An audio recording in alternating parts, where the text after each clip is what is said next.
welcome to another entry in the Altinity ClickHouse instructional video series. I'm John Hummel, Senior Technical Writer for Altinity, and today we're going to be discussing ClickHouse network encryption. In another video, we covered how to reduce your network exposure to keep people from even connecting to ClickHouse except in ways you authorize. We're going to look into how to encrypt network communications, which requires we enable TLS for external communications. We'll cover internal cluster communications in another video. The process to enable secure TLS depends on your method of authenticating certificates. There's three methods: public CA, or certificate authority. This is the recommended method, where you generate a certificate and have it signed by another agency. Private CA. This works if you're only connecting through internal networks and don't concern yourself with the public connecting to your ClickHouse server. And self-signed certificates. This is only recommended if you're in a test environment. The full process for these three options is available on the docs.altinity.com site, linked in the description below. But we'll walk through the procedure for a self-signed certificate just because it's easier to demonstrate. No matter which method you use, you have to generate three files: the private key, the certificate signing request, or CSR, from the private key, and Diffie-Hellman parameters, which is an optional file. Depending on whether you use a public CA or a private CA, you'll submit the CSR to the appropriate agency who returns the server X509 certificate or the CRT file. This is used for the ClickHouse TLS certificate. Or for our purposes, we'll just bypass all that and go straight to the self-signed version. Let's generate those files using the command line tool OpenSSL. First, we generate the server.key and give it a passphrase: OpenSSL gen RSA-AES256-out server.key 2048.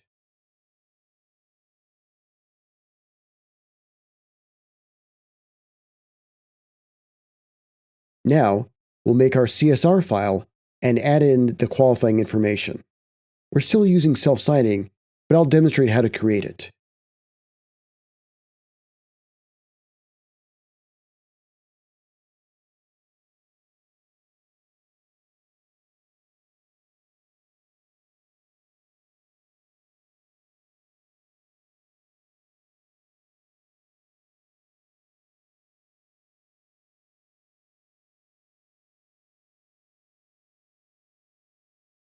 And now, the Diffie-Hellman file. This is going to take some time, so let's take a break, get some coffee or tea, and be back in a moment.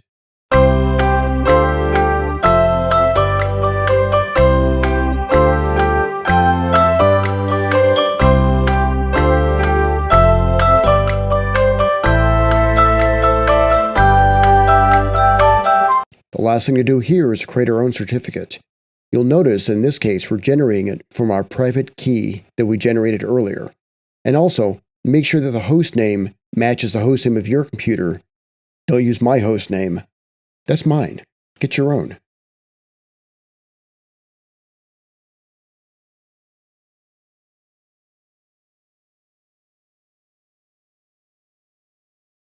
All done? Take all of these and place them in /etc/ClickHouse-server. Make sure that we assign ownership of these files to the ClickHouse user and group with a chown command.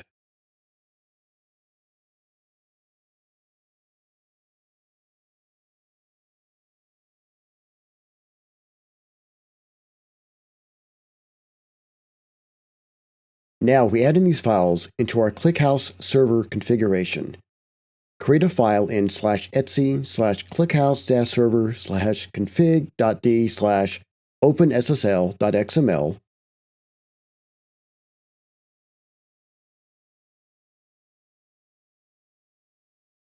and set the SSL files and set the HTTPS and the secure TCP port options.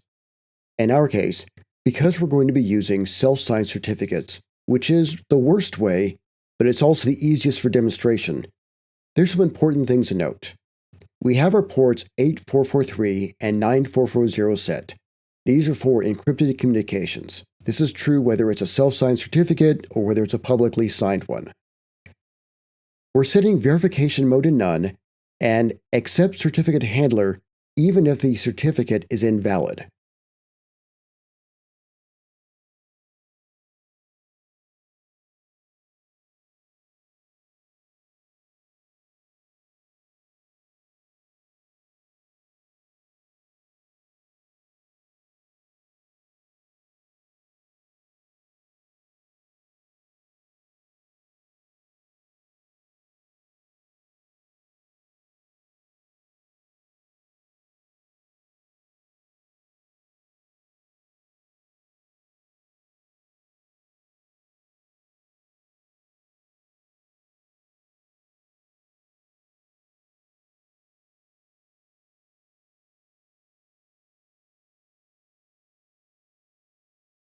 There's also something special you have to do if we're going to use a self-signed certificate.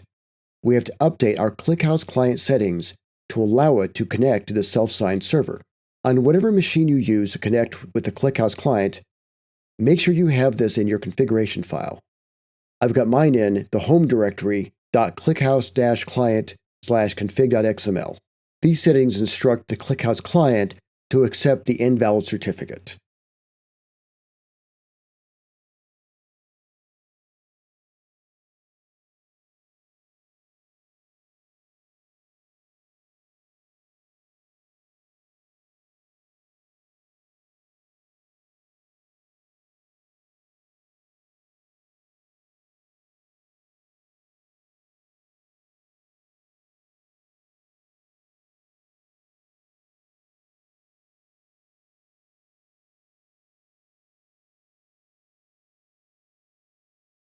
Phew. Okay, time to test it out.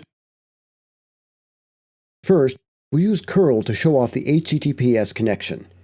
You'll notice that we're being rejected because the certificate is not publicly signed. So we need to add the -k field to tell curl to ignore the certificates. Success. Let's test out the same thing with the ClickHouse client. Since we signed our certificates, which evidently is a crime against humanity and nature, we need to tell ClickHouse client to ignore all those pesky certificate problems. As mentioned, I stored these settings in my home directory in the config.xml file for ClickHouse client. In the settings, we'll tell ClickHouse client to ignore the verification mode to accept the certificate even if it is invalid. We do that, and we connect just fine. One last thing, let's demonstrate the encryption. If we do a basic packet display with TCP dump, then connect over to the unencrypted port 9000, look at all that plain text. It's awful. It's ugly. You can see what I'm doing.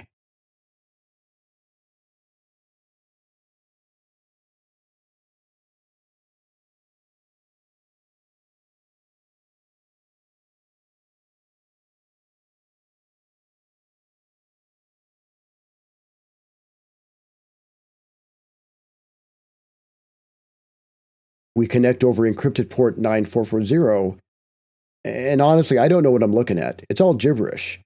And if that keeps people from seeing all of my super private queries, then I'm all for it.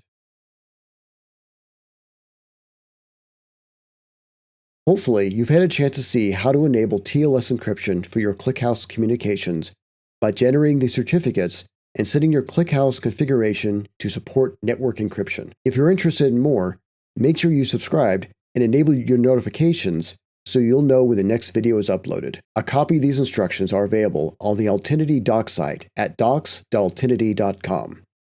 If you want the latest news or want to attend a webinar about ClickHouse, visit the Altinity resources page. Want to trade information with other ClickHouse users? There's a subreddit just for ClickHouse, moderated by this really good-looking guy at r/ClickHouse. What do you mean, what good-looking guy? I'm talking about me.